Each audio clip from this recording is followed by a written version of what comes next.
घी का दिया लगाकर 5 परिक्रमा आंवले के वृक्ष की कर लीजिए और परिक्रमा कर कर धागे को वहीं पर छोड़कर थोड़ा सा धागा और अलग से लेकर किसी टहनी पर उसको कामना कर कर बांध दीजिए।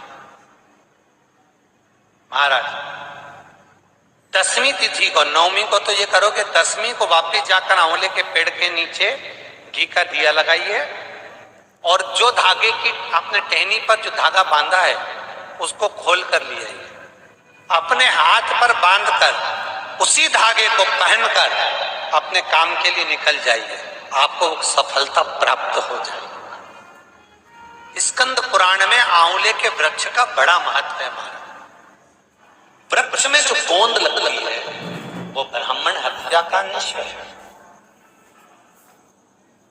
पृथ्वी पर जो वृक्ष लगते हैं और वृक्ष में जो गोंद लगती है वो ब्राह्मण हत्या का निश्चय है। बंजर भूमि ब्राह्मण हत्या का निश्चय है।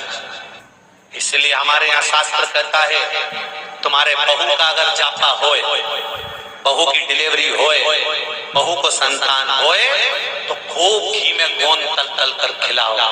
पर जन्माष्टमी रामनवमी पर भगवान का प्रसाद तैयार करो तो उसमें गोंद मत डालना, क्योंकि उसमें ब्राह्मण हत्या का अंश रहता है। भगवान के प्रसाद में गोंद नहीं आना चाहिए। श्री शिवाय नमस्तुभ्यम, सब बोलिए एक बार जमकर, श्री शिवाय नमस्तुभ्यम। प्रैक्टिकल जरूर करना, कहीं सियोर वाला महाराज झूठ तो नहीं बोल रहा। शास्त्रों की बातें हमारे जीवन में हमें सुख प्रदान करे, इसलिए इस भाव का आनंद करते हुए आज की कथा को विराम देते हैं। श्री शिवाय नमस्तुभ्यम। मेरे चैनल को सब्सक्राइब करें, बेल आइकन प्रेस करें, जिससे कि आपको लेटेस्ट वीडियो की नोटिफिकेशन मिल जाएगी। जितने आस्था चैनल पर कथा सुन रहे हो, जितने फेसबुक और यूट्यूब पर सुन रहे हो, बहुत सावधानी से सुनना। 9वीं तिथि के दिन ही हो, शरीर में बहुत कष्ट हो, टेबलेट खा खाकर जिंदगी निकल रही हो, बीमारी डॉक्टर का पीछा ही नहीं छूट रहा हो, तो शिव महापुराण, विष्णु पुराण और स्कंद पुराण में जो पुरुषोत्तम कथाओं का वर्णन किया गया है, एक आटे का दिया, उसमें 4 बत्ती, आटे के दिए में 4 बत्ती रखें, तिल्ली का तेल डाल लें, थोड़ा सा उसमें सरसों का तेल डाल लें। महाराज घर के बाहर, अर्थात घर के अंदर के बाहर जो चौखट होती, चौखट से थोड़ा सा बाहर, बिल्कुल चौखट पे नहीं बैठना, थोड़ा सा बाहर, 9वीं तिथि के दिन शाम के 6 से 6:30 के बीच में 21 बार जो व्यक्ति बीमार रहता है उसके सिर से नीचे की ओर श्री नरसिंह भगवान का स्मरण कर कर, जिस अधिक मास में जिस तिथि को उतारा कर रहे हो उस तिथि का नाम लेकर, उस अश्विन अधिक मास का नाम लेकर, जो व्यक्ति का उतारा कर रहे हो उसका नाम और गोत्र लेकर 21 बार जो उतार कर उस दिए को घर के ही चौखट पर रख देता है, उस व्यक्ति की बीमारी छूट जाती है। महाराज वो रोगीला नहीं रहता, रोग से ग्रस्त नहीं रहता, दवाई गोली उसकी छूटती है। कभी ये डॉक्टर को दिखा लो, कभी वो डॉक्टर को दिखा। कार्तिक का महीना आने में देरी है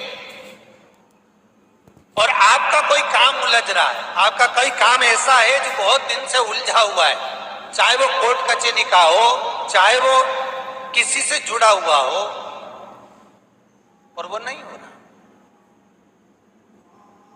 तो स्कंद पुराण कहती है, हमारे खंड में भी वर्णन है शिव महापुराण, कि किसी भी नवमी को आप आंवले के पेड़ के नीचे घी का दिया लगाकर,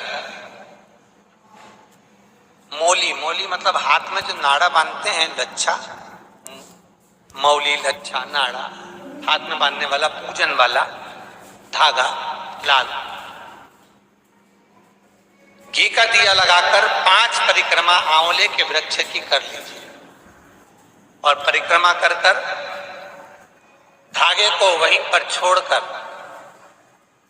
थोड़ा सा धागा और अलग से लेकर किसी टहनी पर उसको कामना कर कर बांध दीजिए।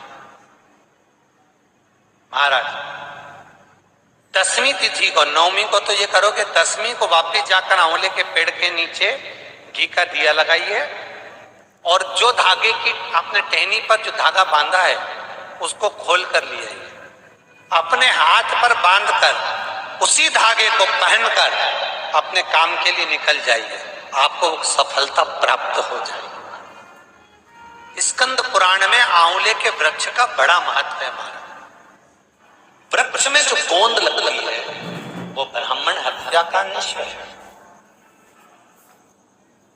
पृथ्वी पर जो वृक्ष लगते हैं और वृक्ष में जो गोंद लगती है वो ब्राह्मण हत्या का अंश है।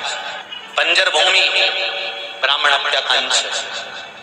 इसलिए हमारे यहाँ शास्त्र कहता है तुम्हारे बहू का अगर जापा होए, बहू की डिलीवरी होए, बहू को संतान होए तो खूब घी में गोंद तल तल कर खिलाओ। पर जन्माष्टमी रामनवमी पर भगवान का प्रसाद तैयार करो तो उसमें गोंद मत डालना, क्योंकि उसमें ब्राह्मण हत्या का अंश रहता है।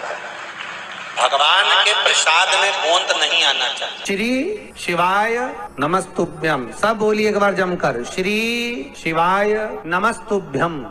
प्रैक्टिकल जरूर करना, कहीं सियोर वाला महाराज झूठ तो नहीं बोल रहा। शास्त्रों की बातें हमारे जीवन में हमें सुख प्रदान करे, इसलिए इस भाव का आनंद करते हुए आज की कथा को। एक शमी का पौधा ऐसा होता है जो योनियों में, वृक्ष की योनि में अंतिम योनि पर लाकर रुक जाता है। कौन सा? शमी। इसलिए पंचदशमी पंच शनि पूजन की महत्वता होती है। क्यों कहा जाता है कि अगर कोई आपको ज्यादा परेशान कर रहा है, बहुत टेंशन दे रहा है, बहुत ज्यादा अगर वो इतना हताश हो गए कि आपने सोच लिया अब तो मर जाऊं तो अच्छा है, इसका नाम लिख जाऊं, ये सब चीज करने से अच्छा है 5 दशमी। दशमी जानते हो? 5 दशमी, कोई सी भी 5 दशमी आप चुन लीजिए, परंतु वो दशमी अमावस्या के पहले वाली नहीं होना चाहिए, वो पूर्णिमा के पहले वाली दशमी।